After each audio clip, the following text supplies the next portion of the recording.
What's up, guys? Mickle here, and we have an absolutely massive day coming up tomorrow. We have two huge events coming up, one directly having to do with the Ripple SEC case, a critical deadline that the SEC has to meet, and another having to do with the US economy. Guys, I want to break down both of these events in this video, let you know exactly what I think is going to take place. Guys, both of these events are going to be massive market movers. Make sure to stick around till the end of the video to see that. Guys, I also want to show you a brand new clip of Brad Garlinghouse. He was on stage just yesterday for DC FinTech Week and had an absolutely savage comment for the SEC. Guys, this is one of my favorite interviews of Brad Garlinghouse I have ever seen, and what he says in this clip is going to make you more confident than ever that the SEC has zero chance against Ripple in this case. Guys, you are definitely going to want to see this clip. Like always, guys, your support means so much to this channel. If you want to see more videos just like this, make sure to hit the like and subscribe buttons down below and turn on bell notifications.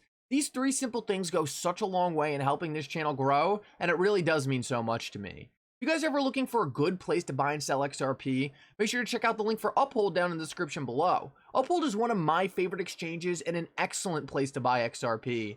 With that said though, guys, let's jump right into the video, and I hope you guys enjoy the update. Real quick, guys, with all the craziness going on in the market right now, I know everyone is looking for a way to make an extra buck. Well, right now, MooMoo is running an awesome promotion where you could win up to 15 free stocks. There's actually a double chance of winning an Apple share right now. It ends in 8 hours, so make sure to check that out. But not only can you get these 15 free stocks, but you can also take a stock picking quiz and get a free share of Amazon. Guys, I would definitely check this out. This is an excellent way to get some free stocks. MooMoo is a regulated exchange. They have some great features, so make sure to go check that out. The link for this will be in the description of this video. So guys, I want to start this video out by showing you this clip of Brad Garlinghouse because this is one of my favorite interviews of Brad Garlinghouse I have ever seen. I don't know what was up with Brad Garlinghouse during this interview. He was in full savage mode, but guys, you could tell that during this interview, he was directly talking to the SEC. It was actually fascinating to watch it because when he was giving this interview, there was actually members of the SEC in the audience, and I think that's super important to know when I play you this clip because guys, he absolutely rips the SEC apart in this specific clip. Now, like I said, the whole interview was absolutely awesome. There's a ton of gems in it. I'll probably be showing you guys more throughout the week, but guys, this was by far my favorite, and I think you are gonna love this. Reality, so Ripple definitely, since this lawsuit started, the last 2 years, we have grown gangbusters. We've signed, I think it publicly said, hundreds of customers outside the United States. Yeah. So it has affected our business domestically, and the U.S. is still the largest economy in the world, and so I clearly care about that. But I also, the problem we're solving is a global. One of the primary things we focus on is this cross-border transactions, payments. And so, most people outside the United States don't really care that the SEC is suing us. I'll tell you a very quick, funny story. I'll keep it short. I was in the Middle East last fall, and we were meeting with customers. I have one of the Ripple team members who's based there. It's really early in the morning. My time zones are all screwed up. We're meeting with the CEO of a payments company. And but the employee from Team Ripple says, well, why don't you give an update on what's going on at Ripple? And I start talking about the SEC. And after the meeting, he very delicately says to me, no one gives a shit. And his point was, if you're not in the United States, the governments in Abu Dhabi, governments in Switzerland, Singapore, UK, Japan, they provided the clarity how they view and categorize digital assets, and they don't care that the United States SEC has a viewpoint that is, pending in court. So guys, how do you like that? The SEC's opinion is unimportant. This was an absolutely savage comment by Brad Garlinghouse, especially with SEC personnel sitting directly in the audience. But the point he makes is very important and it's spot on, and that's the most important part about all of this. All he is saying is regulators all over the world have given Ripple clarity. Ripple knows how to work in these other jurisdictions because the regulators have given them the rules. What Brad Garlinghouse is saying is that the US SEC is just completely out of line. They won't give Ripple any clear guidelines to go by, and because of that, the US SEC is hurting innovation. He has clarity all over the world, and how ironic is it that Ripple is a US-based company and they can't get regulations in their own jurisdiction? Really just shows how bad the SEC has been over these last couple years, and he's calling them out for not providing appropriate clarity.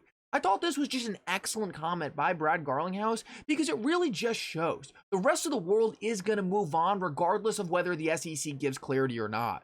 The SEC is out of line and they're just trying to harm these businesses. Eventually, I do think the SEC is gonna have to capitulate. Other regulators are not gonna stand the SEC slowing down innovation, and it's becoming too obvious that that's all they set out to do. One other point that I think is pretty important to consider also is at one point, and remember there is SEC personnel in the audience, Brad Garlinghouse looked directly at the audience and said Ripple would settle this case under the stipulation that the SEC admits that XRP today is not a security. I just want to point that out, guys, because look, Brad Garlinghouse was at this conference with SEC officials. Everyone knows what Ripple wants for this case to settle. The SEC can deliver that if they want. The SEC has to be terrified at this point of this case going the distance. They are setting up for a massive loss. I actually have something pretty interesting to show you later in this video on that front. But guys, either way, I thought that's a pretty interesting note because Brad Garlinghouse is telling you, hey, we will settle this case. Here are our terms. SEC, come meet them. And now with that said, let's jump into some very quick news on what was just found today, making the SEC's case even weaker than it ever was before. Take a look at this. There is actually case law pointed out by Lewis Cohen right here that an investment contract applies to schemes or transactions, not in most cases to assets. This is exactly what the SEC is trying to say. They are trying to say that XRP itself is per se an investment contract, and all the case law says this is wrong. If you guys remember, in Ripple's summary judgment brief, they lay out to the court why XRP is not an investment contract, and throughout this entire case, the SEC could not articulate once where the investment contract is. The SEC did not even address this in their summary judgment motion. The SEC is so far on the wrong side of the law here, it's not even funny. The SEC's own past case law literally admits that XRP cannot be an investment contract, and this is a fundamental requirement for something to be a security. Every single day, the SEC's case looks worse and worse, and I think that's a big reason we saw Brad Garlinghouse on stage laying out his settlement terms for the SEC directly to the SEC. Anyway, though, guys, this is very interesting. I saw John Deaton actually pointing it out, so I have a feeling this might show up in John Deaton's amicus brief when that gets filed. And guys, another Ripple SEC case news. Take a look at this. This is absolutely massive. Tomorrow, October 13th, is the deadline for the SEC to file a reconsideration motion to Judge Torres on her ruling regarding the Hinman draft emails. We will get a hint of the SEC strategy soon. If they don't file this motion tomorrow, that narrows the possibilities for their next move. So right now, tomorrow, we are actually expecting the SEC to once again go to Judge Torres and say, look, you got this wrong. We are not handing over the Bill Hinman Ethereum free pass emails. So guys, we'll see if the SEC has the nerve to do that again. I've said multiple times that this is a massive risk for the SEC. They are really pissing off these judges, and these judges are going to be the people who make the ultimate decision at summary judgment. The SEC keeps going to these judges and wasting their time. Both Judge Torres and Judge Netburn have made very clear decisions. The SEC needs to hand over the Bill Hinman Ethereum free pass emails, and the SEC is refusing to hear it. They keep on going back to these judges and saying, look, you got this wrong, change your mind. The most embarrassing part about this is, though, the SEC in the past hasn't brought any new case law. They're just saying, we don't like your decision, we're the SEC, we are demanding you change your decision. Guys, these judges are going to hate this. They're making a mockery of their court, and I think this is going to come back to bite the SEC big time. I think they're killing their chances of these judges ever ruling with the SEC. I mean, let's face it, regardless of the fact that Ripple has been on the right side of the law on almost every single one of these issues, let's just pretend it's been 50-50. This issue of whether or not a digital asset is a security could be seen as a toss-up. It doesn't seem like a toss-up for us because we've done all our research, but say you had an uneducated judge and say for them it was really a toss-up. You wouldn't want to be the party giving the judge a hard time when that judge is going to make the end decision. Ultimately, if it really was a 50-50 shot, which I don't think it is at all, but say it was in a worst case scenario for Ripple, I think the SEC is putting themselves in a bad position regardless because they are making the judges hate them. These judges might just rule for Ripple because they hate the SEC so much at this point. And Judge Torres has ruled against the SEC so many times in the past. I've said this a lot, but we really got so lucky with these judges, and I think the SEC is just shooting themselves in the foot here. I think this is a really bad move. I think it's going to come back to bite the SEC, and I think ultimately Ripple being patient with this case, taking their time and letting the court do the right process, letting the court go through, make sound decisions, I think that's going to really pay off in the long run, and the SEC is going to be flat on their faces.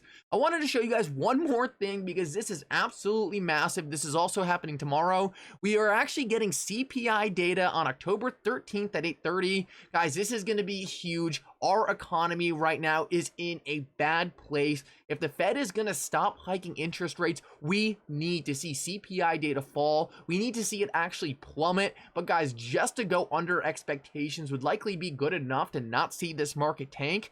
In order for this market to actually start going up again, we need to see CPI go back down to around 3%. Now, do I know if that's going to happen anytime in the near future? I have no idea, and I don't think anyone does. But guys, let's just pray tomorrow for once we go below expectations. We need to keep our eyes very closely on this. We want to see the Fed stop hiking interest rates, and the only way that is going to happen at this point is if we see CPI go down. Let's keep our eye on that and see what happens. Anyway, though, guys, I hope you enjoyed this update. Make sure if you did, you hit the like and subscribe button down below. It really goes such a long way in helping this channel grow. I hope everyone has a great night, and for now, Mickle out.